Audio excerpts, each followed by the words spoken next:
Assalamualaikum warahmatullahi wabarakatuh. Bismillahirrahmanirrahim.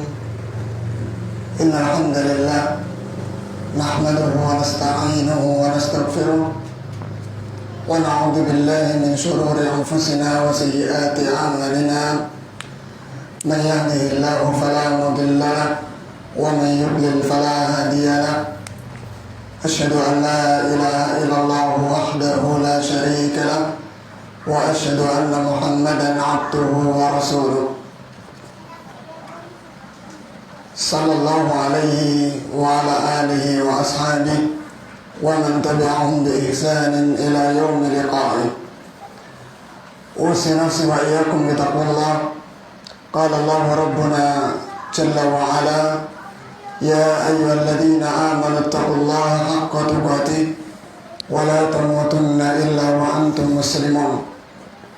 Ya ayyuhan nasu taqu rabbakum alladzi khalaqakum min nafsin wahidah wa khalaqa minha zawjaha wa batha minhuma rijalan katsiran wa nisaa'a wattaqullaha alladzi tasaaluna bihi wal arham innallaha kana 'alaikum raqiba. يا أيها الذين آمنوا اتقوا الله وقولوا قولا سديدا يصلح لكم أعمالكم ويغفر لكم ذنوبكم ومن يطع الله ورسوله فقد فاز فوزا عظيما. أما بعد فإن أصدق الحديث كلام الله وخير الهدي هدي محمد صلى الله عليه وعلى آله وسلم وشر الأمور محدثاتها فإن كل محدثة بدعة وكل بدعة ضلالة وكل ضلالة في النار. Ikhwana fi din wal akhwati fillah rahimani wa rahimakumullah.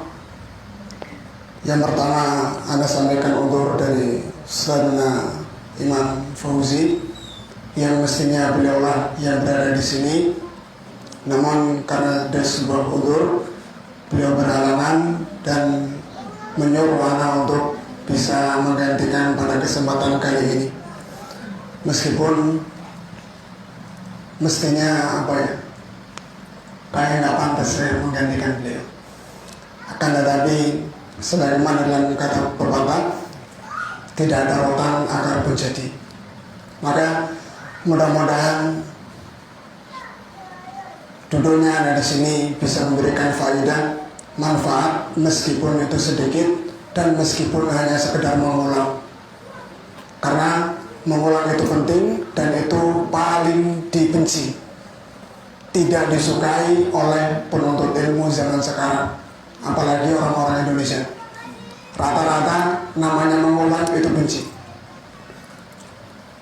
Ngaji yuk, apa bahasanya? Tauhid lagi bosan. Padahal ulama kita dahulu mengulang pelajaran itu ratusan kali, puluhan kali, tergantung dengan apa yang mereka pelajari. Kemudian ikhwana fiddin rahimani wa rahimakumullah, ilmu sebagaimana telah maklum insyaallah merupakan sesuatu yang sangat istimewa dalam agama kita, merupakan sesuatu yang memiliki derajat yang tinggi di dalam agama kita, sesuatu yang sangat agung. Terlalu sangat banyak dalil yang menunjukkan akan keagungan dan kemuliaan ilmu. Al-Imam Ibnu Qayyim rahimahullah dalam kitabnya Miftah Daris Sa'adah menyebutkan lebih dari 100 keutamaan dan keagungan ilmu. Di antaranya apa yang Allah Subhanahu wa taala katakan, yarfa'illahu alladhina amanu minkum walladhina utul 'ilma darajat. Allah Subhanahu wa taala akan mengangkat orang-orang yang beriman di antara kalian, kemudian orang-orang yang berilmu di atas mereka beberapa derajat lagi. Allah Subhanahu wa taala ikhwan menciptakan makhluknya itu tidak dalam satu tingkatan, tidak dalam satu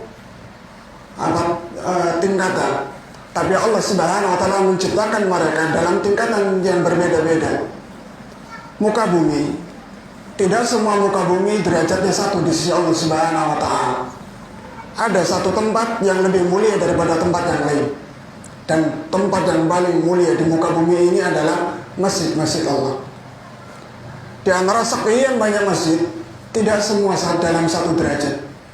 Ada masjid-masjid yang lebih dimuliakan oleh Allah dari masjid-masjid yang lain, yaitu 3 masjid utama, Masjidil Haram, Nabawi, dan Masjidil Aqsa. Waktu pun sama, tidak semua waktu dalam satu tingkatan. Allah beda-bedakan tingkatan dan kemuliaan waktu itu. Bulan Ramadan itu lebih mulia daripada bulan-bulan yang lain. 10 akhir dari bulan Ramadan lebih mulia daripada 20 awal bulan Ramadan. Dari 10 akhir ini, kalau bertepatan dengan Lailatul Qadar, itu derajatnya lebih tinggi dan lebih mulia lagi di sisi Allah Subhanahu wa Ta'ala. Begitu pula ketika Allah menciptakan manusia, mereka bertingkat-tingkat.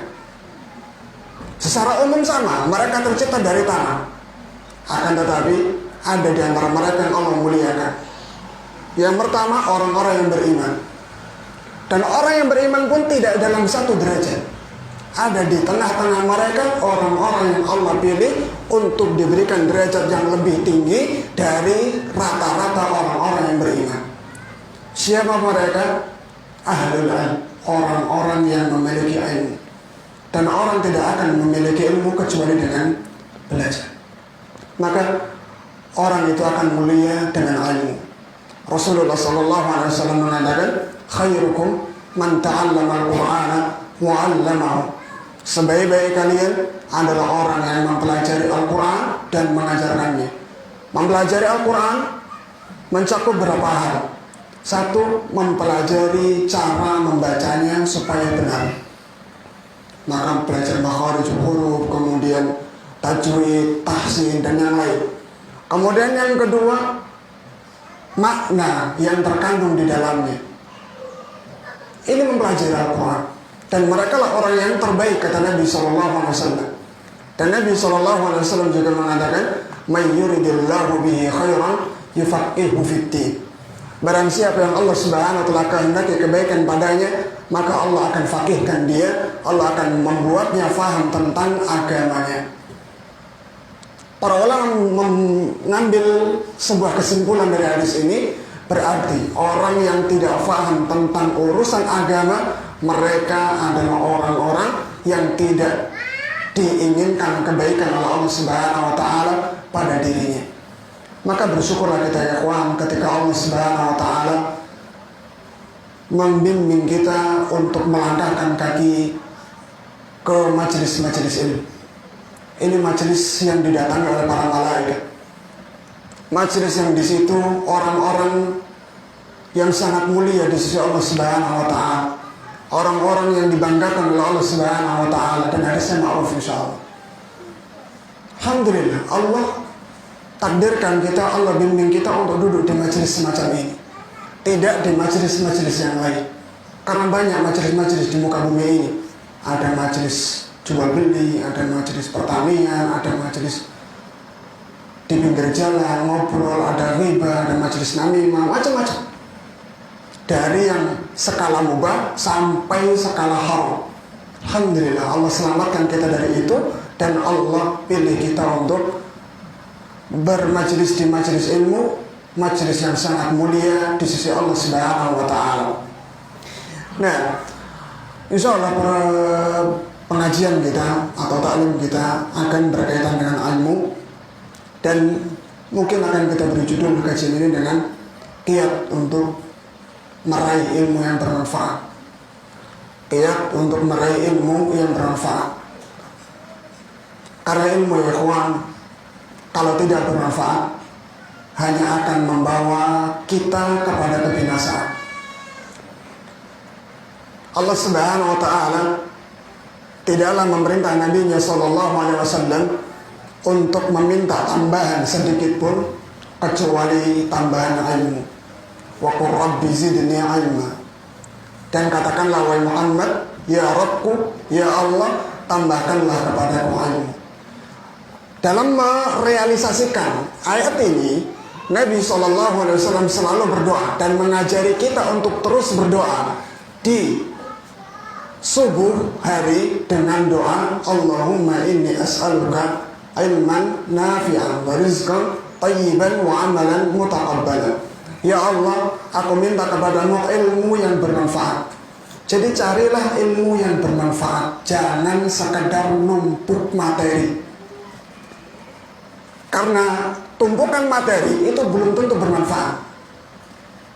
Ketika kita berhasil mendapatkan ilmu yang bermanfaat, maka manfaat ilmu akan kita rasakan ketika kita masih hidup di dunia sampai kita nanti menemui Allah di akhirat.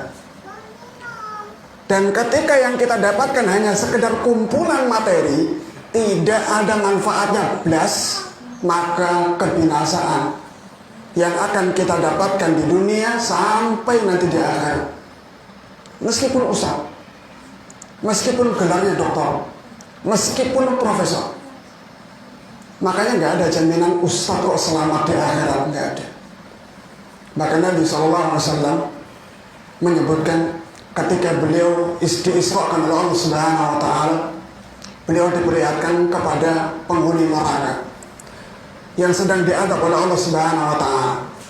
Di antara orang yang diadab itu adalah orang yang lidahnya dipotong dengan pemotong dari neraka. Setiap kali terpotong, balik lagi, terpotong, balik lagi, dipotong, balik lagi. Maka Nabi berkata kepada Jibril alaihissalam, wahai Jibril, siapa mereka? Maka Jibril menjawab, haulai khutaba'u min ummatik. Wahai Muhammad, mereka adalah juru khutbah di antara umatmu. Juru khutbah berarti punya ilmu, punya, tapi nggak bermanfaat. Dalam hadis yang lain dikatakan orang yang memiliki ilmu ketika di dunia mengajarkan kemakrufan, selalu memerintahkan manusia untuk berbuat yang ma'ruf, meninggalkan yang mungkar. Dalam hadis disebutkan mereka nanti akan mengelilingi neraka dalam keadaan ususnya tercerai-berai. Maka penduduk neraka pun berkumpul. Hei fulan, kenapa engkau ini? Bukankah dahulu kalian memerintahkan kami untuk berbuat yang ma'ruf dan melarang kami dari kemungkaran? Dia mengatakan, iya, dulu saya perintahkan kalian untuk berbuat yang ma'ruf, tapi tidak saya lakukan.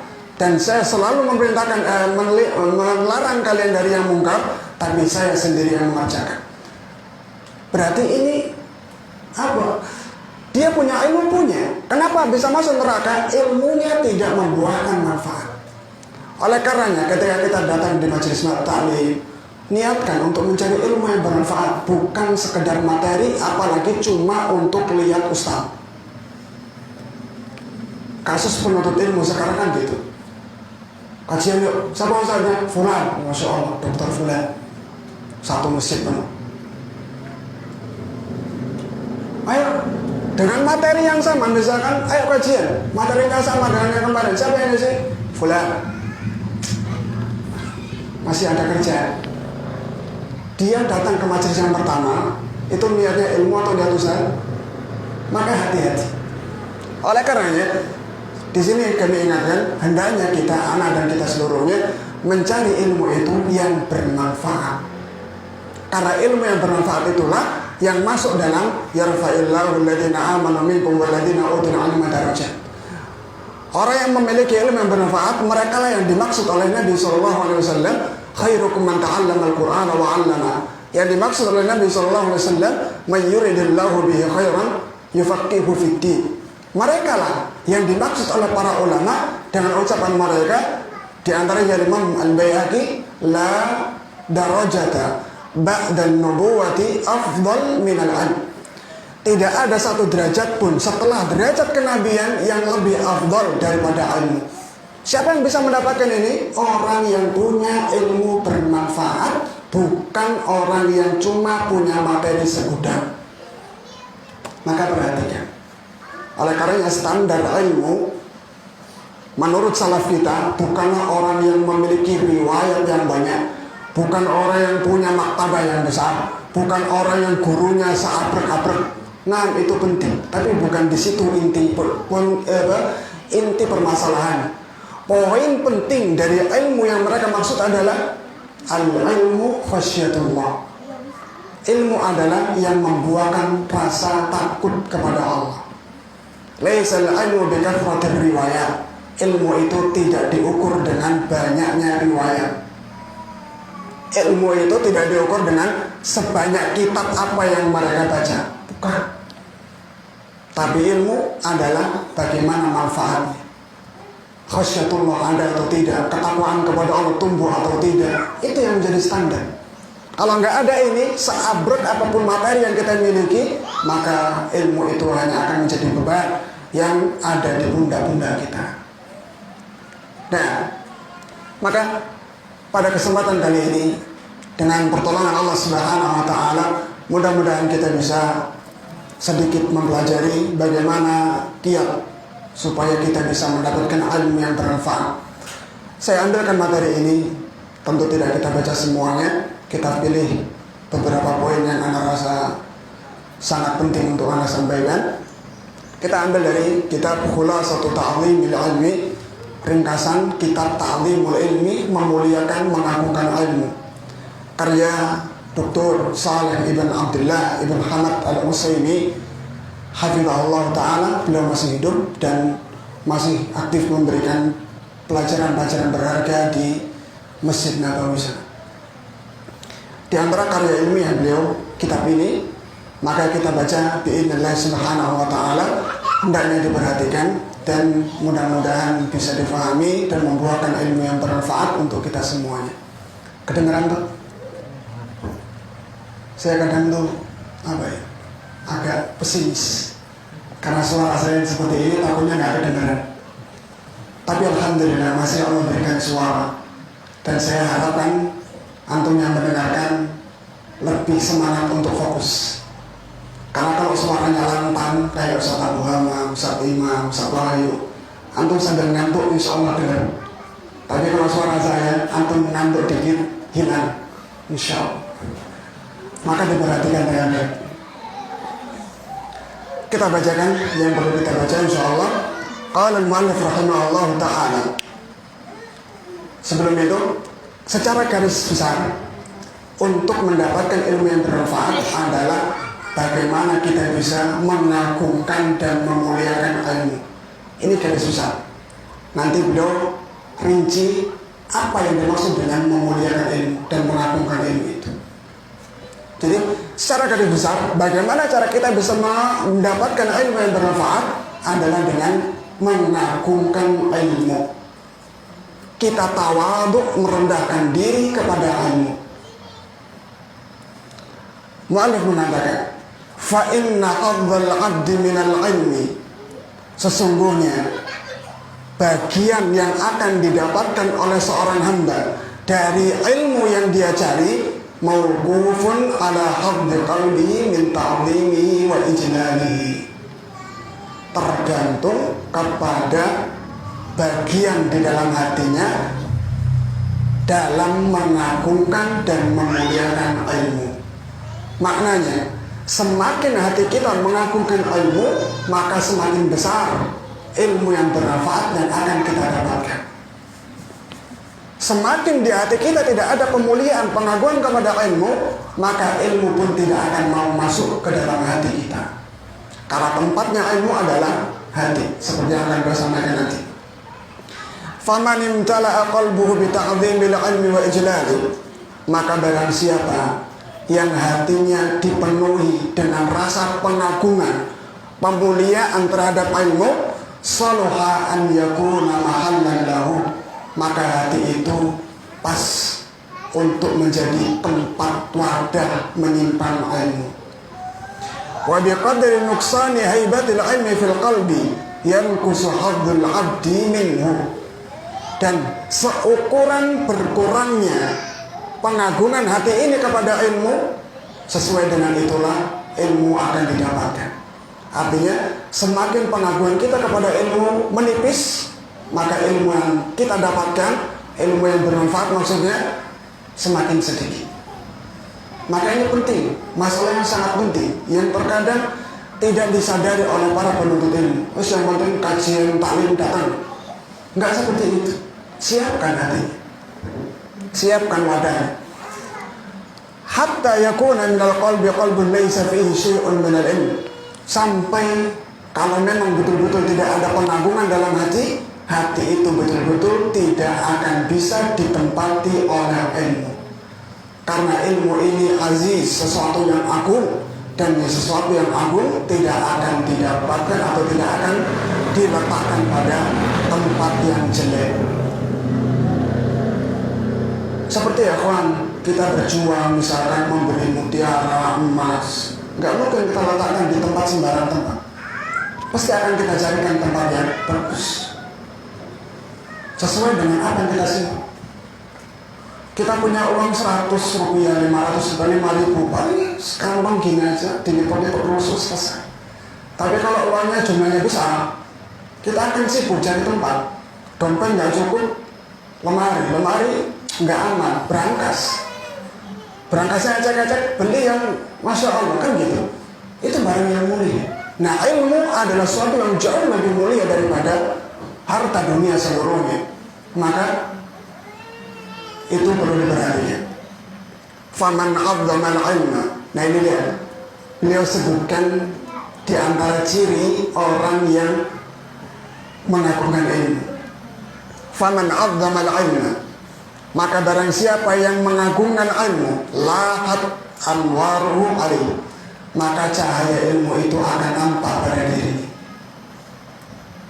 Orang yang memiliki ilmu, yang dia betul-betul mengagungkan ilmu, maka cahaya ilmu itu akan nampak pada diri. Karena ilmu din adalah nur, cahaya yang Allah turunkan, itu wahyu dari Allah, Al-Quran dan Sunnah. Kalau betul-betul kita bisa mengagungkan ilmu ini, maka akan terlihat cahaya ilmu, cahaya wahyu Allah pada diri kita. Maka kalau belajar, semakin belajar kok tidak terlihat cahaya-cahaya ilmu itu, hendaknya dikoreksi. Selama ini belajarnya ngapain? Apa yang dia cari? Karena ilmu yang bermanfaat akan memberikan cahaya pada diri kita. Wa wafadat rusul fununihi ilaih, dan cabang-cabang ilmu akan datang kepadanya. Maknanya dia akan mendapatkan ilmu-ilmu yang lain. Walam yakun li himmatihi ghayatun illa talaqqihi, dan dia tidak akan memiliki tujuan, satu tujuan pun kecuali untuk mendapatkan ilmu. Nah, ini dia. Kita sudahkah seperti ini atau belum? Ketika seorang betul-betul mengagungkan ilmu, maka tidak ada tujuan pada dirinya kecuali untuk mendapatkan ilmu. Ketika dia tidak mendapatkan ilmu sehari saja, hati ini akan terasa gersang, sehingga dia akan mencari. Kalau nggak ada majelis ilmu, baca buku. Kalau nggak ada baca buku, sekarang banyak rekaman. Tapi kalau orang tiap hari kerjanya dagang, sawah, kebun terus, nggak pernah memikirkan ilmu saya ini masih ada atau sudah hilang, perlu ditambah atau enggak. Ini tanda-tanda pengagungan dalam hatinya terhadap ilmu tidak ada. Maka perhatikan, orang yang betul-betul mengagungkan ilmu, dia tidak akan memiliki tujuan, cita-cita terbesar pada dirinya kecuali hanya untuk mencari ilmu. Makanya salaf dahulu ya kawan, rela menghabiskan waktu mereka sebulan perjalanan, menempuh perjalanan yang sangat susah hanya untuk mendapatkan satu hadis.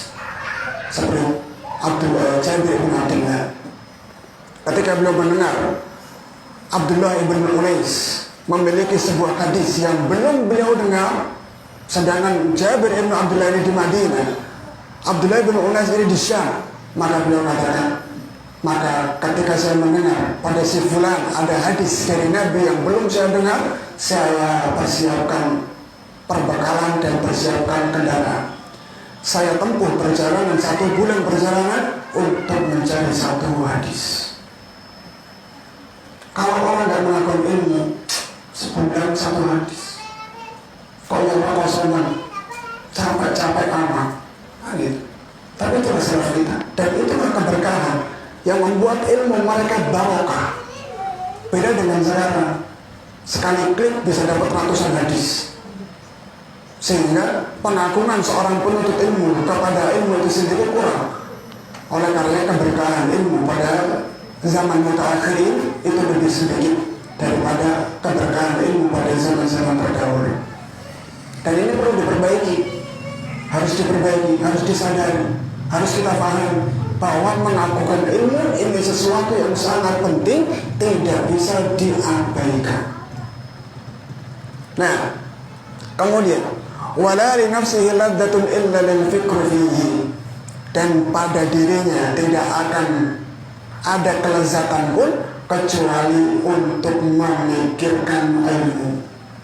Nah, lihat, ketika kita berpikir, ada pikiran dagang, ada pikiran bisnis ini, ada pikiran majelis ini, ada pikiran angin macam-macam, ada pikiran ilmu. Ketika kita memikirkan pikiran-pikiran ini, mana yang paling terasa lezat pada diri kita? Kok yang terasa lezat dagangnya, ya berarti itulah isi hati kita. Tapi kalau yang kita dapati subhanallah, setiap kita memikirkan ilmu, membaca hadis, memikirkan ayat Allah subhanahu wa ta'ala, hati ini tenang, lezat, sehingga tidak mau yang lain, ini tanda bahwa kita memuliakan ilmu. Nah, kalau sudah seperti itu, kita nggak akan pernah ingin pisah dari ilmu. Nah, gitu. Meskipun kita harus mengorbankan apapun. Salah kita dulu ada yang jual perabotan rumahnya untuk bisa menuntut ilmu. Kalau kita kan belum sampai seperti itu.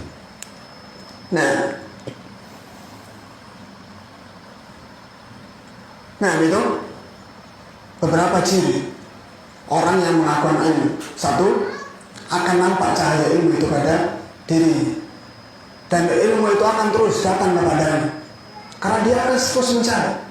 Kemudian yang ketiga, dia tidaklah memiliki tujuan dalam hari-harinya kecuali untuk ilmu. Itu tujuan terbesarnya. Adapun dunia itu sekedar untuk bisa menopang dia beribadah kepada Allah. Nah, itu garis besar. Bagaimana kita bisa mendapatkan ilmu yang bermanfaat? Garis besarnya adalah kita muliakan, kita agungkan ilmu semulia-mulianya.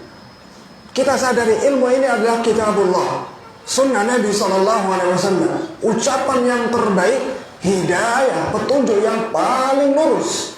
Agungkan dia, sebagaimana kita mengagungkan Allah, sebagaimana kita mengagungkan Rasulullah SAW. Dengan itu, insya Allah ilmu yang bermanfaat akan kita dapatkan. Maka dalam kitab ini beliau akan menyebutkan poin-poin penting bagaimana seorang bisa dikatakan memuliakan ilmu. Beliau mengatakan dalam akhir mukaddimahnya, wa man la yukrimul ilma la yukrimuhul ilm. Ini digarisbawahi. Wa man la yukrimul ilma la yukrimuhul ilmu. Barang siapa yang tidak bisa memuliakan ilmu, menempatkan ilmu pada derajat yang mulia, derajat yang tinggi, maka ilmu pun tidak akan memuliakannya. Tadi di awal kita katakan, kita sampaikan ayat Allah Subhanahu wa ta'ala bahwa Allah akan mengangkat derajat orang-orang yang berilmu. Siapa yang akan Allah angkat ini? Orang-orang yang berhasil memuliakan ilmu. Adapun seorang yang cuma mencari tapi dia tidak bisa memuliakan ilmu, ilmu itu tidak akan memuliakan dia.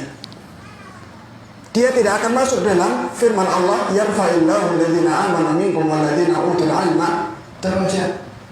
Maka perhatikan, wa man la yukrimul ilma la yukrimuhul ilmu. Siapa yang tidak memuliakan ilmu, menempatkan ilmu pada kedudukan yang tinggi, maka ilmu pun tidak akan mengangkat derajatnya, bahkan akan dimasukkan ke dalam neraka. Al-Qur'anu hujjatun laka au alaik.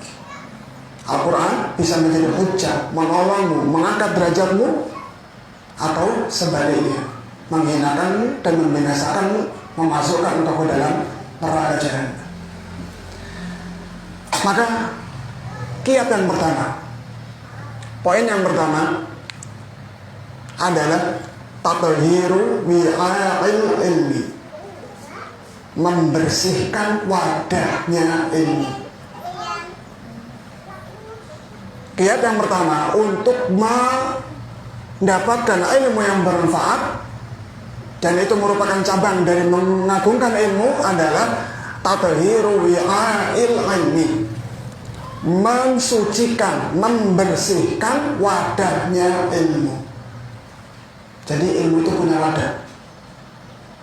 Kalau kita berbulu, nggak mungkin kita akan pergi begitu saja tanpa menyiapkan alat untuk mewadahinya, membawanya. Kita panen buah, mana diambil tanpa ada wadah misalnya, nggak mungkin. Pasti akan kita siapkan wadah untuk menampung, sehingga kita pulang bisa membawa hasil yang banyak. Maka wadah ini perlu disiapkan, perlu dibersihkan, perlu sucikan. Apa yang dimaksud dengan wadah ilmu ini? Wa huwal qalbu. Yang dimaksud dengan wadahnya ilmu adalah hati. Jadi ini wadahnya. Wadahnya harus dibersihkan. Kenapa harus dibersihkan? Karena ilmu itu mulia. Ilmu itu aziz, mulia. Dan kita sepakat, sesuatu yang mulia tidak akan kita letakkan kecuali pada tempat yang mulia. Maka ini dibersihkan. Karena al-qalbu asasu kulli khairin wasyarr. Hati ini adalah pondasi asas dari segala macam bentuk kebaikan dan keburukan. Orang baik itu pondasi asalnya di sini. Dan orang jadi jelek itu pun pondasi dasarnya di sini. Kalau di sini baik, maka baik semuanya. Kalau di sini jelek, jeleklah semuanya. Maka diperhatikan. Wa bihasabi taharatil qalbi yadkhuluhul ilm. Maka sesuai dengan kesucian hatilah ilmu itu akan masuk. Semakin hati itu suci, semakin hati itu bersih, maka semakin banyak ilmu yang akan masuk ke dalam hati. Wa idza izdadat taharatuhu izdadat qabiliyatuhu lil ilmi. Maka apabila hati ini semakin suci, semakin bersih, maka dia semakin siap untuk menampung ilmu sebanyak-banyaknya. Maka disiapkan dulu.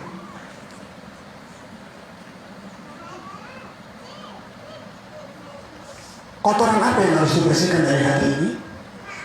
Kotoran yang harus dibersihkan dari hati kita ada dua. Satu, najasatus syubhat, najisnya syubhat atau kotoran-kotoran yang berupa syubhat, kerancuan dalam berpikir, muskilah-muskilah yang ada, dihilangkan. Yang kedua, najasatus syahwat, kotoran-kotoran syahwat. Kotoran-kotoran syahwat, keinginan-keinginan hawa nafsu, keinginan dunia yang berlebih, dunia terus dikejar, atau hawa nafsu yang haram, itu dihilangkan dari hati kita, karena itu akan mengotori hati. Itu dosa. Dan kata Nabi SAW, idza aznaba al-abdu nuqitat fi qalbihi nuqtatun sauda. Kalau seorang hamba berbuat dosa, maka akan dititikkan satu titik hitam di dalam hatinya. Wa in ada wa ta'ada sukila qalbu. Kalau dia kembali bertobat, istighfar, istighfar, akan dihilangkan noda itu, suci kembali. Kalau terus dia lakukan dosa itu, maka semakin banyak titik-titik hitamnya sampai akan menutupi hatinya. Maka harus dibersihkan. Ketika kita masuk ke dalam majelis ilmu, periksa hati, bersihkan dulu. Kalau masih ada keinginan-keinginan syahwat, syubhat yang menempel, hilangkan, dan siapkan betul hati itu untuk menerima ilmu. Karena ya kawan, Allah Subhanahu wa Ta'ala tidak akan memberikan ilmu ini kepada sembarang orang. Ilmu ini adalah iman. Ilmu ini adalah iman. Kata Syekh Abdurrahman bin Nasir As-Sa'di ketika menafsirkan wal asr innal insana lafi khusr illa alladziina aamanu. Demi masa manusia semuanya dalam kerugian kecuali orang-orang yang beriman. Kata beliau, wala imana illa bil ilm. Tidak ada iman yang benar kecuali dengan ilmu. Nah, ilmu ini tidak akan Allah berikan kepada sembarang orang. Dan ilmu ini tidak bisa diwariskan dengan orang alim meninggal kemudian anaknya jadi alim juga, tidak bisa. Dan Allah memberikan ilmu ini tidak melihat kepada nasab. Mentang-mentang anaknya ustaz kemudian pinter, punya ilmu syar'i, enggak juga. Dan Allah tidak melihat untuk memberikan ilmu ini kepada seorang kepada jabatan, enggak, hartanya, gantengnya, cantiknya, misalnya, enggak. Yang Allah lihat adalah hatinya. Ketika hati ini pas siap untuk diletakkan ilmu di situ, Allah berikan. Ketika tidak, maka tidak akan Allah berikan. Kalau sudah kadung ada, Allah Maha Kuasa untuk mencabut ilmu itu dari pemiliknya. Maka perhatikan. Maka kalau kita sudah mendapatkan ilmu, terus dibersihkan hati. Jangan kita biarkan hati itu kotor. Karena kalau hati itu kotor, hatinya tertutupi dengan dosa-dosa, ilmu itu akan Allah cabut. Sehingga dia menyimpang dari hidayah, menyimpang dari sunnah Nabi SAW. Bahkan waliyadzubillah menyimpang dari agama Allah, murtad, keluar dari Islam. Kenapa? Dia tidak mensucikan hatinya. Maka disucikan hati itu. Mu'alif kemudian mengatakan, wa man tahara qalbahu fihi al-muhal. Siapa yang berhasil mensucikan hatinya, maka ilmu akan tetap ada di situ. Ilmu akan tinggal di situ, akan masuk. Wa man lam yarfa' minhu najasatahu wada'ahu al-'ilmu wartahal. Dan siapa yang tidak berhasil mensucikan ilmunya, maka ilmunya akan pergi dada salam. Afwan, saya nggak betah tinggal di hatimu. Hatimu kotor. Sahal ibn Abdullah At-Tustari mengatakan, haramun ala qalbin ay yadkhulahu an-nur wa fihi syai'un mimma yakrahu Allah. Haram bagi hati untuk dimasuki cahaya, yaitu ilmu. Haram ilmu akan masuk ke dalam hati seorang, wa fihi syai'un mimma yakrahullah, sedangkan di dalam hati itu ada sesuatu yang dibenci oleh Allah Subhanahu wa taala. Maka dosa-dosa yang ada dalam hati kita yang membuat hati kita kotor itu akan menghalangi kita dari mendapatkan ilmu yang bermanfaat. Kalau sekedar materi mungkin. Kalau sekedar materi mungkin, tapi manfaat dari ilmu itu tidak akan bisa dia dapatkan. Allah Subhanahu wa taala mengatakan, sa'asrifu an ayati alladziina yatakabbaruna fil ardi bighairil haqq. Akan saya palingkan dari ayat-ayatku, Al-Qur'an. Ini ilmu, sumber ilmu. Akan aku palingkan dari sumber ilmu, ayat-ayat Allah. Siapa? Alladziina yatakabbaruna fil ardi. Orang-orang yang sombong di muka bumi. Kesombongan merupakan sesuatu yang Allah benci. Dengan sebab ada sesuatu yang dibenci oleh Allah dalam hati, Allah akan palingkan. Ditafsirkan oleh Sufyan ibn Uyainah, ahrimuhum fahmal Qur'an. Aku haramkan dia untuk memahami Al-Qur'an Al-Karim. Jadi yang dimaksud Allah halangi, Allah palingkan itu bukan mendapatkan materi. Kalau sekedar materi, orang yang sombong, orang yang banyak dosanya, bahkan ahlul bid'ah, bisa mereka menghafal Al-Quran, bisa mereka menghafal hadis-hadis Nabi SAW, tapi keberkahannya nggak ada. Oleh karenanya, beliau Syekh Shalih Al-Utsaimin mengatakan, wal maqsudu bis-sarfi 'anil ayat man'ul intifa'i biha. Yang dimaksud seorang yang sombong itu akan dihalangi dari ilmu, dari ayat-ayat Allah adalah dihalangi dari mengambil manfaat. Dia bisa mendapatkan ilmu tapi tidak bisa mendapatkan manfaatnya. Oleh karena banyak ahli bid'ah hafal Al-Quran, banyak ahli bid'ah yang hafal hadis-hadis Nabi SAW, tapi mereka tetap saja dalam kebid'ahan dan kesyirikan. Karena manfaatnya nggak mereka dapat, dan itu janji Allah, Allah akan palingkan mereka. Maka nggak asing ya kawan, sangat wajar ketika ada dokter, profesor yang membela kesyirikan, kebid'ahan. Kenapa? tadi ilmunya tidak bermanfaat. Maka tadi mintalah ilmu yang bermanfaat kepada Allah Subhanahu wa ta'ala. Ini yang pertama, mensucikan hati, mensucikan wadahnya. Jadi dosa-dosa itu ibarat penghalang-penghalang. Semakin dosa ini banyak, maka semakin banyak penghalang. Kalau penghalangnya sangat banyak, ilmu akan semakin susah. Tapi semakin dosa ini sedikit, maka penghalangnya semakin sedikit. Kalau hilang, maka akan sangat mudah ilmu itu masuk. Maka perhatikan. Kemudian yang kedua, kiat yang kedua, ikhlasun niyati fi, mengikhlaskan niat dalam menuntut ilmu. Ini penting dan harus diperhatikan. Jadi kita berangkat dari rumah, ikhlaskan niat untuk Allah. Jangan sekedar nggak enak lah, nggak berangkat terus. Dorongannya nggak enak. Dan saya niat masa nggak berangkat, malu lah. Jangan. Tapi dorongan kita belajar adalah ikhlas.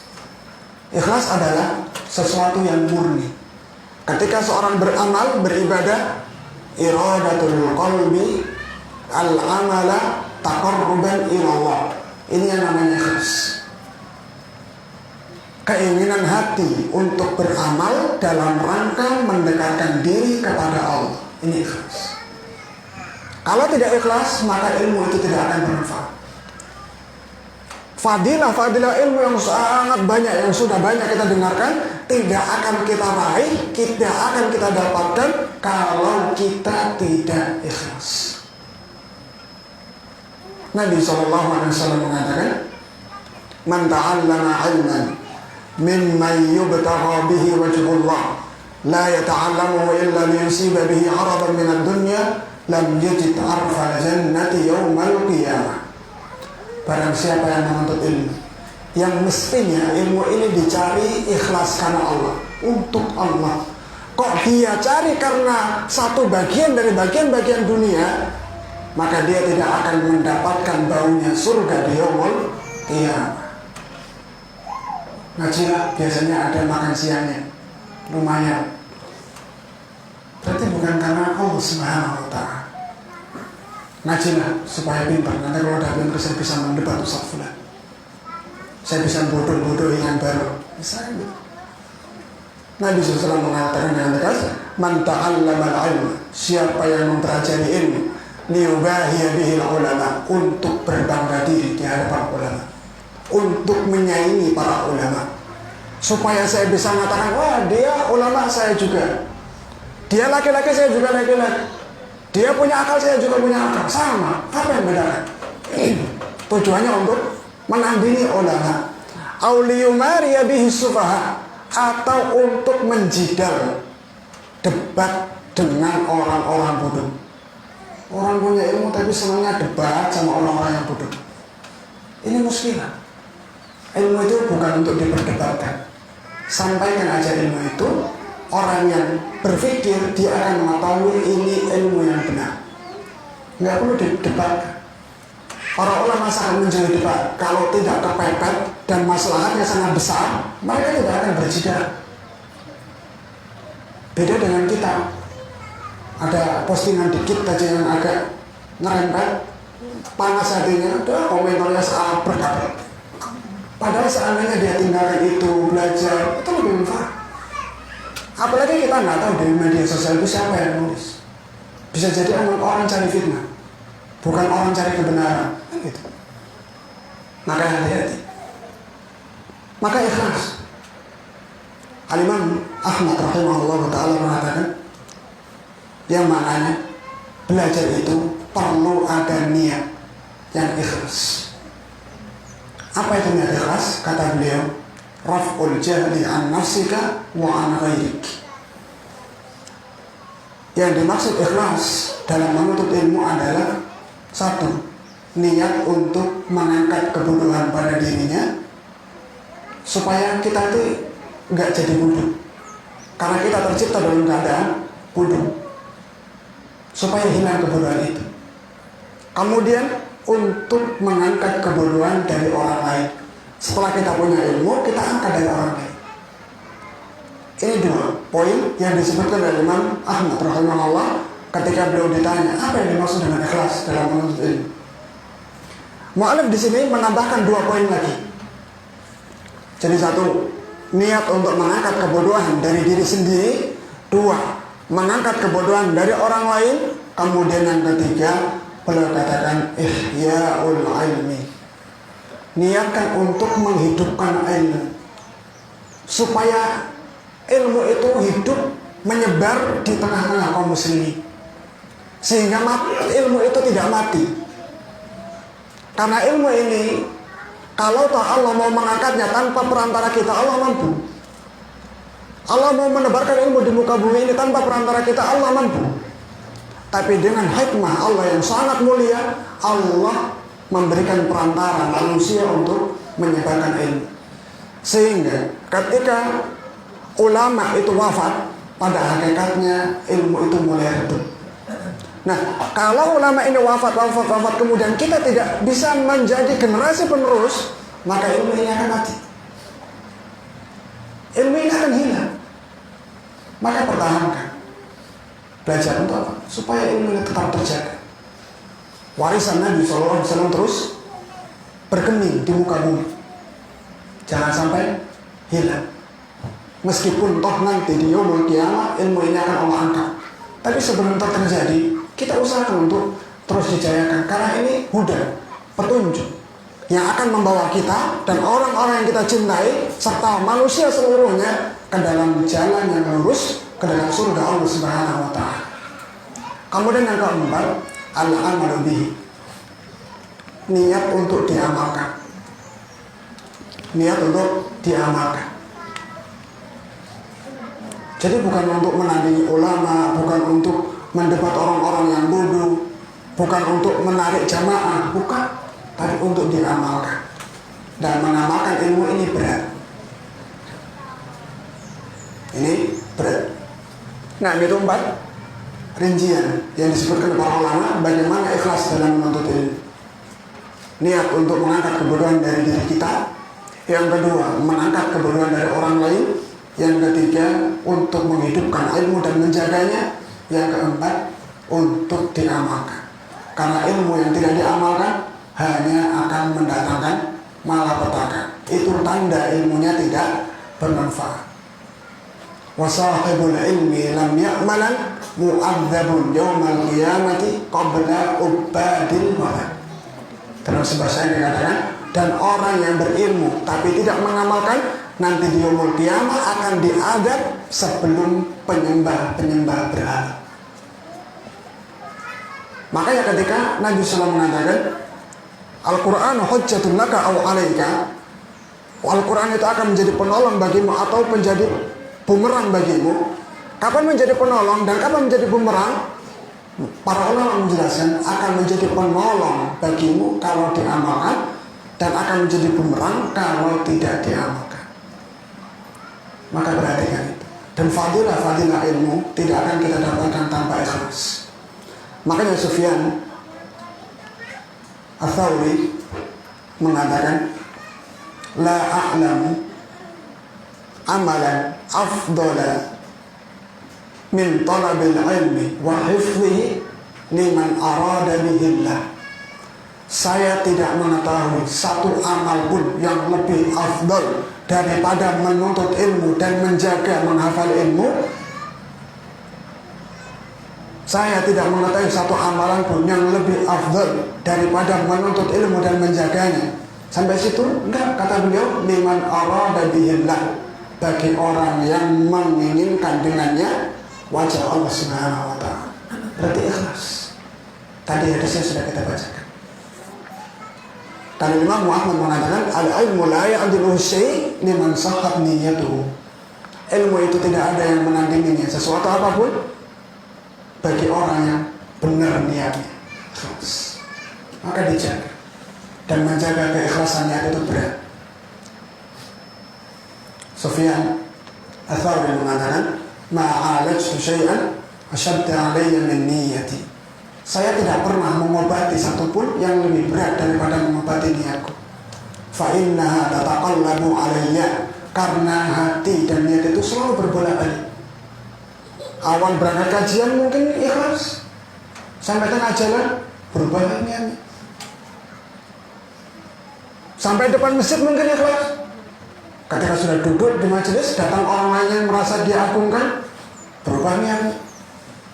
Dan itu niat, dan itu berat, dan dirasakan berat oleh para ulama kita, tapi sangat tidak kita rasakan.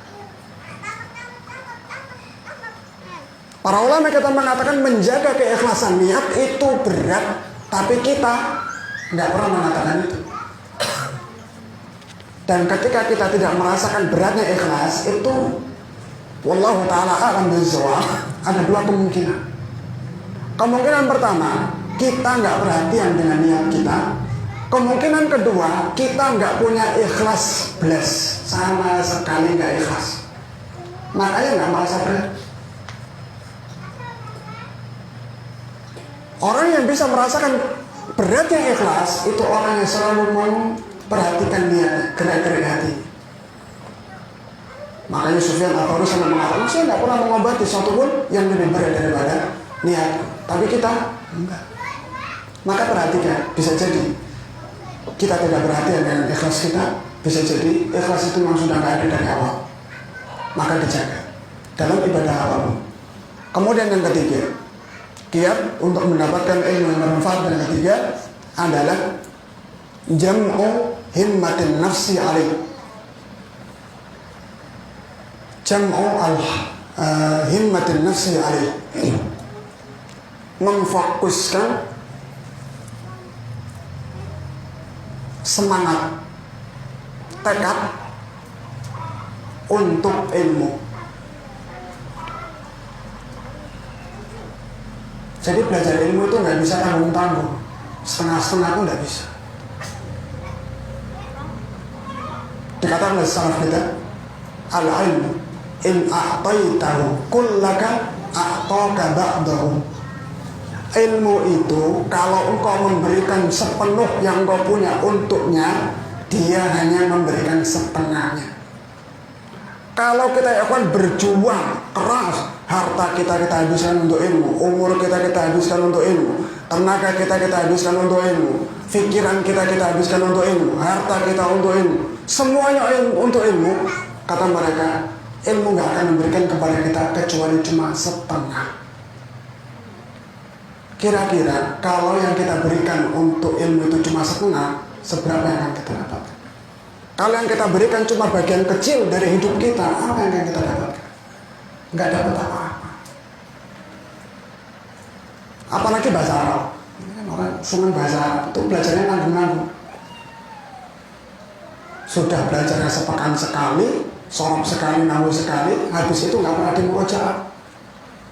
Nggak akan masuk. Santri itu ya kok di Mahat itu nahu sepekan 3-4 kali, sorobnya pun kalau nggak 4 ya 3 kali. Itu pun tiap hari gaulnya sama kitab-kitab yang bisa memacu mereka untuk mempercepat gitu. Itu pun saya katakan, kalau di luar jam pelajaran mereka tidak murojaah, mereka nggak akan bisa, kecuali yang IQ-nya betul-betul tinggi. Tapi untuk rata-rata manusia sekarang nggak akan bisa, nggak akan bisa. Maka kalau orang mau belajar ilmu agama, terkhusus tadi bahasa Arab, saya katakan jangan nanggung-nanggung, siapkan untuk berjuang, berperang. Karena banyak yang harus dikorbankan ya. Jangan kira nggak butuh pengorbanan, harus banyak korban. Nah jadi betul-betul difokuskan keinginan kita, tekad kita, niat kita untuk mencari ilmu. Dan kalau kita lihat secara para ulama, subhanallah, tadi sudah kita sampaikan diantaranya Jabir ibn Abdullah dari Madinah ke Syam. Beliau katakan kurun waktu perjalanan 1 bulan hanya untuk mencari satu hadis. Dan banyak ulama-ulama yang lain. Di antaranya beliau sebutkan di sini. Al-Imam Ahmad ketika beliau masih kecil, rubbama arada al-khuruj qabla al-fajr ila khalaq asy-syuyukh. Coba, Imam Ahmad sejak kecil, beliau katakan, Imam Ahmad ketika kecil itu beliau ingin berangkat ke majelisnya para ulama, syekh, para guru sejak sebelum fajar. Jadi sebelum fajar sudah niat mau berangkat. Ini himmahnya tinggi, nggak kayak kita. Sudah jam 10 aja molor sampai setengah 11. Kan gitu. Ya, jatuhnya jam 9, mulainya paling cepat setengah 10. Kalau nggak lebih molor lagi. Itu pun setelah kajian mulai, baru kita datang. Itu gitu. Imam Ahmad, kalau dars itu, pelajaran itu setelah subuh mulai, beliau ingin berangkat sebelum sujud, sebelum fajar. Fata'khudhuhu ummuhu bi thiyabihi wa taqulu rahmatan bihi hatta yu'adhdhina an-nasu aw yusbihu. Ditahan, jangan sekarang, nanti kalau sudah subuh atau sudah manusia keluar untuk sholat subuh. Masih kecil, artinya saya masih kecil sebelum subuh pergi gelap. Kasihan tuh seorang ibu, naluri seorang ibu. Tapi yang kita perhatikan himmahnya, semangat Imam Ahmad dan subhanallah. Yang lain seperti Imam Al-Khatib Al-Baghdadi. Qara Al-Khatib Al-Baghdadi Sahih Al-Bukhari kullahu. Al-Imam Al-Khatib Al-Baghdadi membaca Sahih Bukhari. Kitab Sahih Bukhari itu saya punya cetakannya segini tebalnya. Itu pun satu lembarnya dibagi 2 bagian. Jadi kalau mau satu lembar itu full, tulisannya besar-besar semacam ini, mungkin 2 kali lipat. Al-Imam Al-Khatib Al-Baghdadi menyelesaikan kitab Sahih Bukhari seluruhnya, membacanya kepada seorang guru yang namanya Ismail Al-Khiri fi 3 majalis, hanya dalam 3 kali majlis. Berapa jam? Perhatikan, isnani minha fi lailataini min waqti salatil maghribi ila salatil fajri. Kita mampu atau tidak ini, subhanallah. 2 majlis yang pertama beliau lakukan dari waktu setelah maghrib sampai fajar. Belajar, ini belajar dari maghrib sampai belajar. Kita dari maghrib sampai isya itu sudah kelesetan. Yang ngantuk lah gitu, jadi kita bermadara. 2 majelis yang pertama, jadi majelis pertama dari maghrib sampai fajar, besok lagi dari maghrib sampai fajar. Wal yaum ats-tsalits, dan di hari yang ketiga, min dhahwatin nahari ila salatil maghrib, dimulai dari pertengahan siang, pada zuhur lah enaknya gitu ya. Daripada zuhur sampai salat maghrib, wa minal maghribi ila tulu'il fajr. Setelah maghrib masih dilanjut sampai salat fajar. Insyaallah. Itu mereka. Makanya sering disampaikan oleh guru-guru kita, wajar kalau mereka menjadi seperti mereka, dan wajar kalau kita menjadi seperti kita. Wajar kalau ilmu kita masya Allah dan diakui subhanallah keberkahannya, dan wajar kalau ilmu kita, maaf ngomong, ecek-ecek. Karena belajar kita pun ya kayak gini lah, kan gitu. Nggak serius, sandara. Bahkan majelis ilmu sedang berjalan, ngobrol urusan dunia, itu nggak jarang kita temui di majelis-majelis ilmu orang sekarang. Bagaimana ilmu itu akan membuahkan keberkahan dan manfaat. HP, subhanallah. Nah, dan banyak kisah-kisah yang lain yang disebutkan oleh para ulama. Jadi intinya, kalau kita mau mendapatkan yang bermanfaat, kita harus betul-betul memfokuskan niat kita, keinginan kita, tujuan kita untuk ilmu. Tidak bisa dicampuri. Jangan dibagi 2. Ilmu itu nggak bisa dibagi 2. Makanya ulama dulu sampai ada yang menjual perabotan rumahnya, ada yang menjual ini, menjual itu. Bahkan Al-Imam Asy-Sya'bi beliau mengatakan, maka tabtu sauda'a fi bayda ila yaumi hada Aw haddatsani rajulun bi haditsin illa hafidtuhu. Kata beliau Al-Imam Sya'bi rahimahullah, saya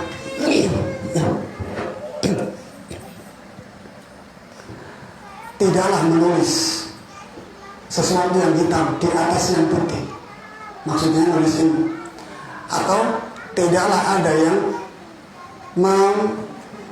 menyampaikan satu hadis kepadaku sampai hari ini, kata beliau, sampai beliau mengucapkan ini, kecuali aku pasti hafal. Dan saya telah lupa sebagian dari ilmu yang kalau sebagian ini dimiliki oleh seorang, maka orang itu akan jadi seorang alim. Ini baru yang katakanlah luput dari beliau. Kalau dimiliki oleh seorang, orang itu jadi orang alim. Nah, berkaitan dengan beliau, Al-Imam Ibnul Madini mengatakan, Qila Sya'bi, Al-Imam Sya'bi pernah dikatakan, min aina laka hadzal ilmu kullu. Wahai Imam, dari mana kamu bisa mendapatkan ilmu yang sebanyak ini semuanya? Beliau menjawab, binafil i'timad, dengan membuang sandaran. Maksudnya tidak bersandar kepada orang lain. Kalau gambaran yang paling mudah saya gambarkan, tidak bersandar kepada kecerdasan orang lain, entah kepada bapaknya, gurunya. Laisa syababu man qala kana abi. Ini dalam sebuah pepatah Arab dikatakan, laisa syababu man qala kana abi. Pemuda yang sesungguhnya itu bukanlah orang yang bisanya cuma ngomong bapakku kayak gini, bapakku kayak gini, bapakku pintar, bapakku hebat. Itu bukan pemuda. Tapi syabab adalah orang yang bisa mengoptimalkan apa yang dia miliki.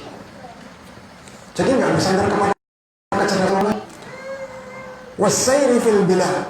Yang kedua, jawaban Imam Sya'bi, dengan melakukan perjalanan di muka bumi, safar. Maka belajar itu butuh safar. Kalau antum punya anak sudah bisa dilepaskan di tempat yang jauh, lepaskan ke tempat yang jauh.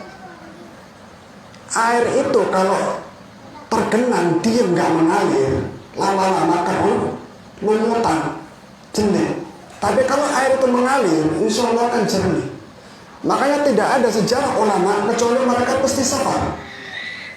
Bahkan Imam Muhammad pernah dikatakan, pernah ditanya, kalau ada seorang, mana yang lebih baik dari dia, untuk dia, antara menulis ilmu yang ada pada guru-guru di tempatnya atau pergi melakukan perjalanan? Kata Imam Muhammad, pergi melakukan perjalanan. Saya itu sebentar, nanti kalau sudah mereka berhasil, kita akan bahagia. Kemudian yang ketiga, wasabrun kasabri himar, sabar seperti sabarnya keledai. Ini yang mereka jalani. Untuk mendapatkan ilmu yang segudang itu, kata Al-Imam Sya'bi, harus sabar seperti sabarnya himar. Kenapa disebutkan himar? Karena himar itu tunggangan yang tidak dilirik orang. Kalau zaman dulu tunggangan yang sering digunakan, tapi kalau bahasa kita tidak bernilai, nggak dilirik. Tapi meskipun demikian, tetap beliau gigih. Meskipun nggak dilirik orang, nggak diapakan sama orang, tetap gigih. Kemudian yang berikutnya, wabukurin kabukurin huraf, dan selalu datang awal seperti datang awalnya huraf. Huraf itu burung gagak. Kenapa pakai burung gagak? Karena burung gagak itu terkenal dia selalu pergi di awal waktu dan tidak terlambat. Nah itu, jadi belajar thalabul ilmi telat terus sudah tinggal 15 menit selesai baru datang. Enggak seperti itu. Jadi himmahnya harus tinggi. Kemudian yang berikutnya, poin yang berikutnya,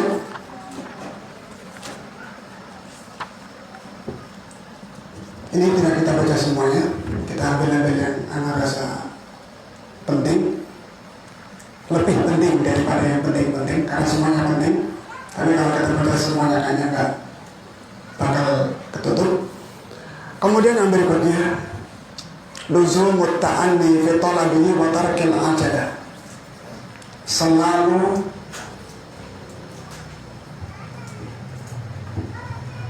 pelan-pelan dalam belajar, tidak buru-buru.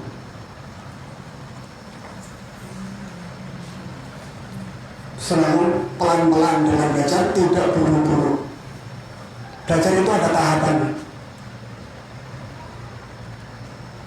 Untuk meraih kesempurnaan tidak bisa sekaligus. Seperti kita tidak akan sampai tua kecuali melalui proses yang panjang. Sabar. Dari bayi nggak bisa jalan, kemudian merangkak, kemudian berdiri bisa jalan dikit-dikit, bisa lari dikit, kemudian sampai besar. Itu untuk mencapai kesempurnaan.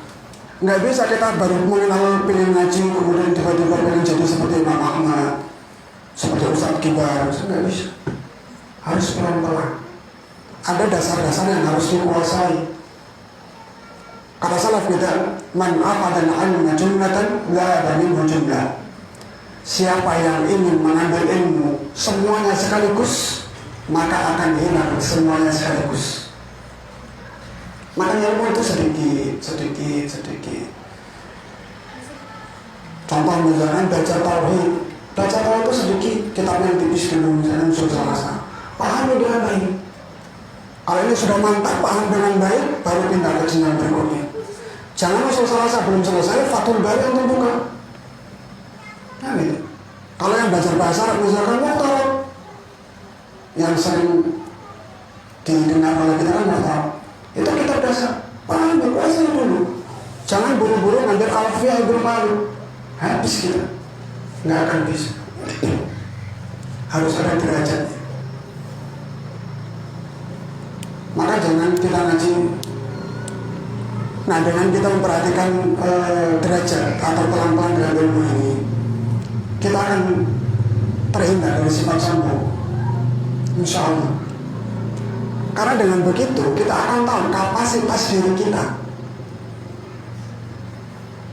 Coba kalau orang inginnya sekaligus blok, ilmunya hilang, sombongannya maju. Wah, saya sudah seperti Fusafilan. Kitab apa yang belum saya baca? Padahal isi kitabnya hilang semua. Tapi kalau pelan-pelan, insya Allah ilmu itu akan kokoh dan akan membuahkan manfaat. Nah, jadi jangan coba-coba memasuki ranah atau daerah yang belum saatnya kita ada di situ. Kata para ulama kita, ta'amul kibari summus sighar. Makanannya orang dewasa itu racun bagi orang yang masih kecil, bagi anak kecil.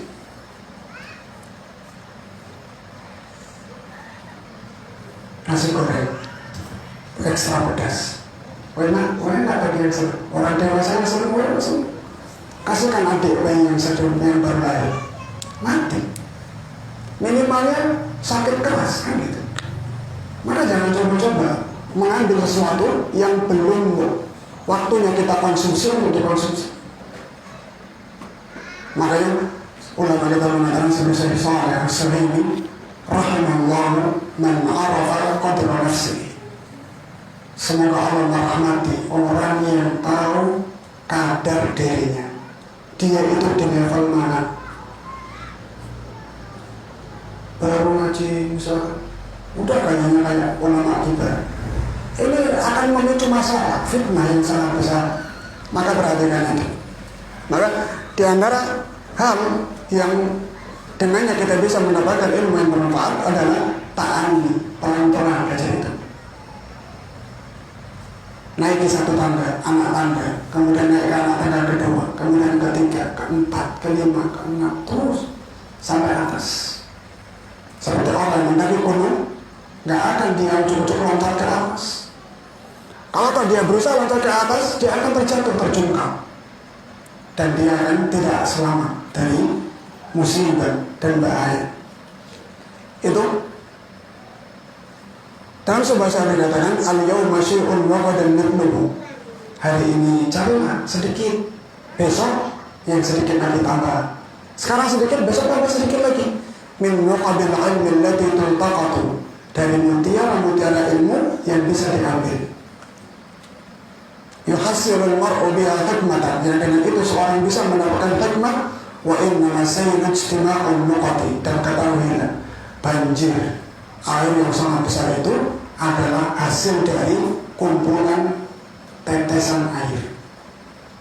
Kalau yang sering kita dengar, inna jibala minal hasa, sebenarnya gunung yang besar itu adalah tumpukan batu kerikil. Maka sedikit-sedikit. Kemudian yang berikutnya, as-sabru fil ilmi tahammulan wa adaan, sabar dalam belajar.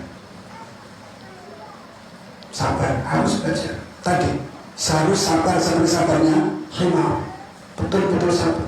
Karena butuh perjuangan, butuh mengorbankan waktu, tenaga, pikiran, harta, meninggalkan keluarga. Itu harus sabar dan harus dihadapi.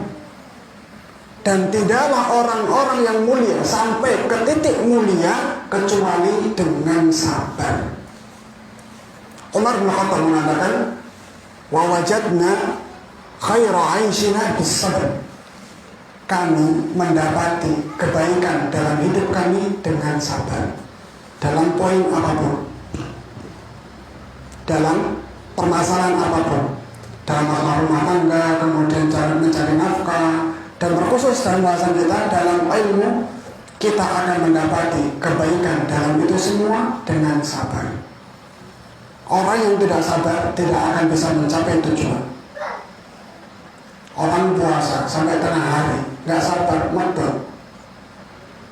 Orang salat Allahu Akbar, imamnya baca Al-Baqarah panjang, keluar, nggak sabar. Orang ke majelis ilmu nggak sabar, pulang, nggak jadi dapat ilmu. Maka sabar, dibutuhkan sabar. Karena para ulama mengatakan, la yustata'ul ilmu biraqatil jasad. Ilmu itu tidak didapatkan dengan jasad yang santai. Pengennya santai, ketawa, ketiwi, ngobrol sana, ngobrol sini, tahu-tahu pintar. Nggak ada. Baca sejarah ulama dari A sampai Z, nggak akan ketemu orang jadi ulama kok kerjanya cuma nongkrong, ngobrol, tidak ada usaha yang dia lakukan. Harus ada perjuangan, baik secara pikiran, fisik, atau yang lain. Makanya kalau anak antum di pondok belajar, kok mereka kesusahan, jangan antum manja. Hibur mereka supaya kuat menahan beban itu, jangan malah dipermudah. Jelas? Karena kalau orang itu dimanja, jiwa ini kalau dimanja, dia akan semakin ingin terus dimanja. Kalau sudah manja, subhanallah, susah. Maka kalau anak jemaah itu mengeluh, wah begini, berikan nasihat yang bagus supaya dia tegar. Jangan malah memberikan nasihat-nasihat yang membuat mereka manja. Itu akan apa ya? Di antara faktor kegagalan para penuntut ilmu di situ. Misalkan di ma'had, ini banyak kasus seperti ini. Di ma'had ketat misalnya gitu ya, sehingga mereka terbebani segala macam. Di rumah ketika liburan dimanja bebas. Tidak satu, tidak dua, tidak tiga, banyak orang yang ketika orang tuanya memperlakukan anaknya seperti itu, tidak tahan lama, mereka akan pulang dan tidak melanjutkan ilmunya. Beberapa ulama dulu sampai kencing darah dalam menuntut ilmu, sampai nggak makan, sampai sakit. Nggak boleh kasihan, boleh kasihan, tapi jangan terlalu. Artinya kita dalam belajar itu butuh pengorbanan, butuh kesabaran. Nah, kemudian yang berikutnya sampai jam berapa ya? Setengah 12. Lewat udah. Udah satu lagi lah, satu lagi.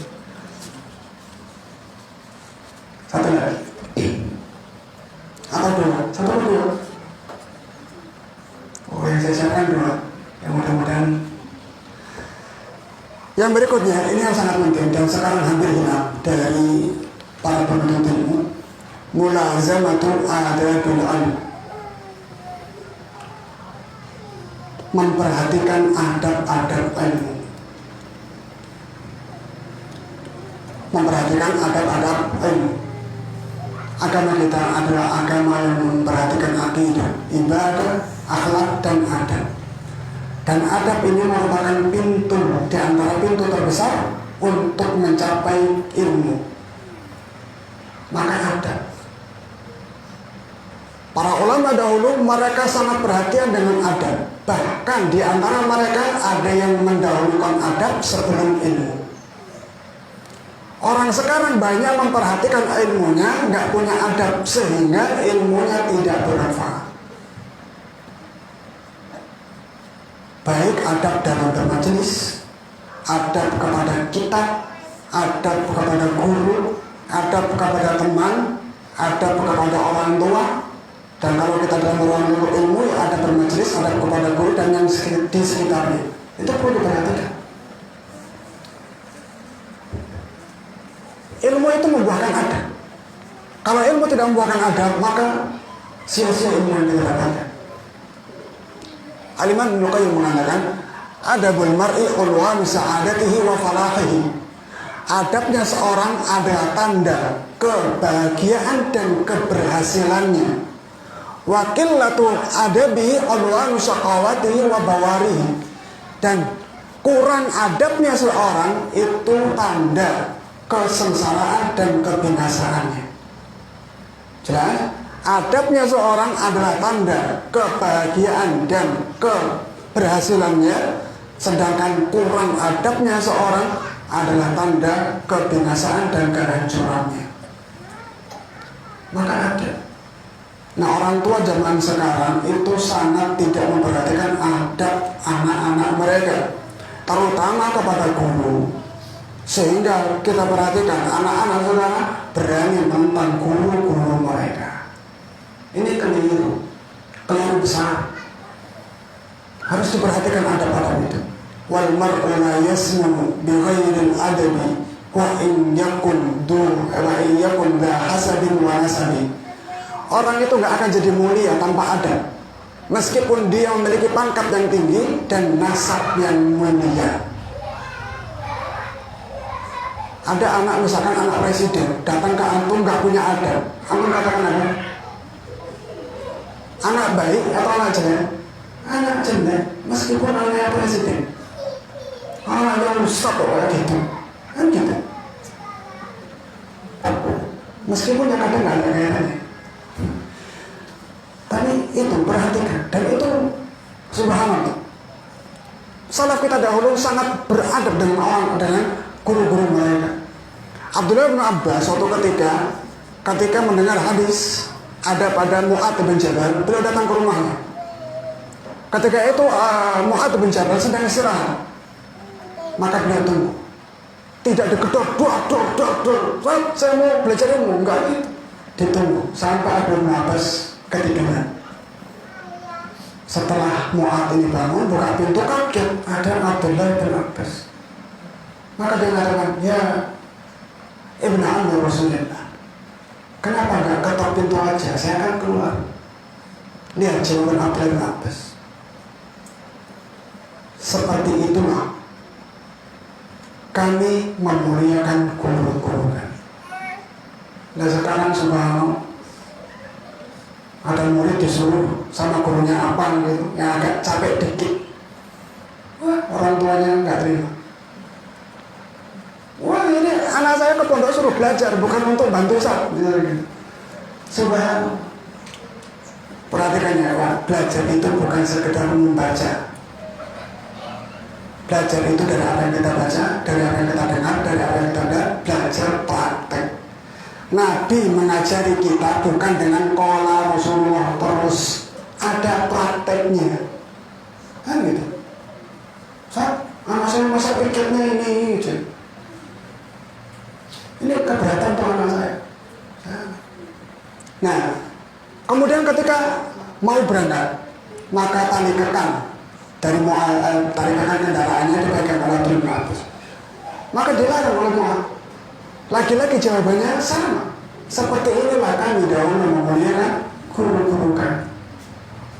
Sekarang itu hilang atau tinggal sedikit, punah, hampir punah.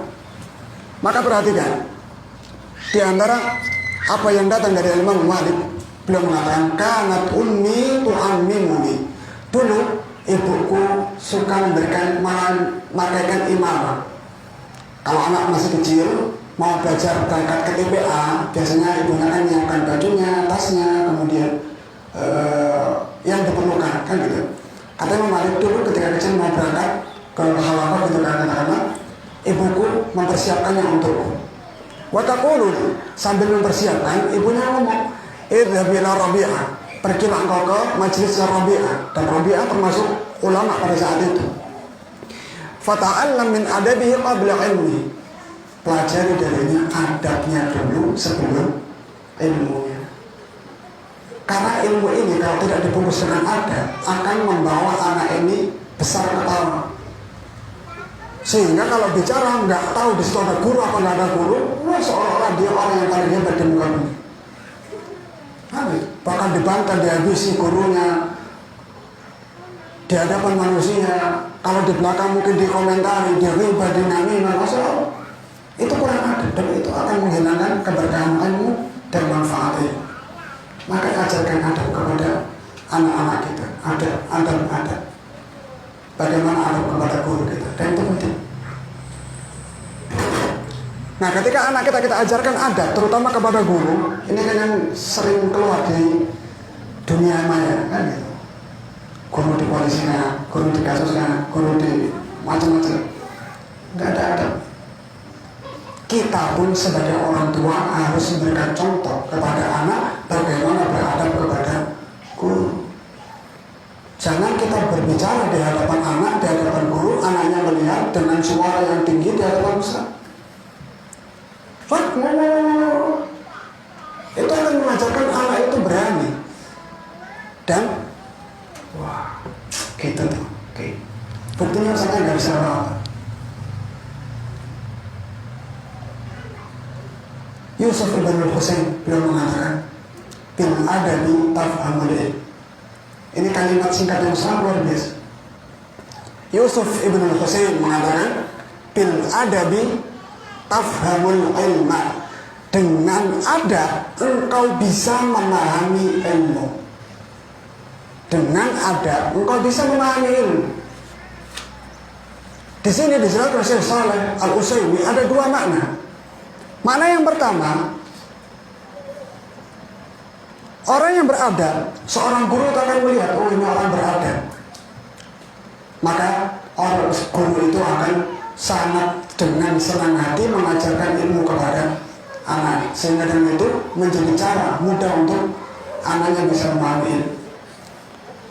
Makna yang kedua, Allah akan berikan kepadanya kekuatan untuk bisa memahami yang tidak Allah berikan kepada orang yang tidak punya adab.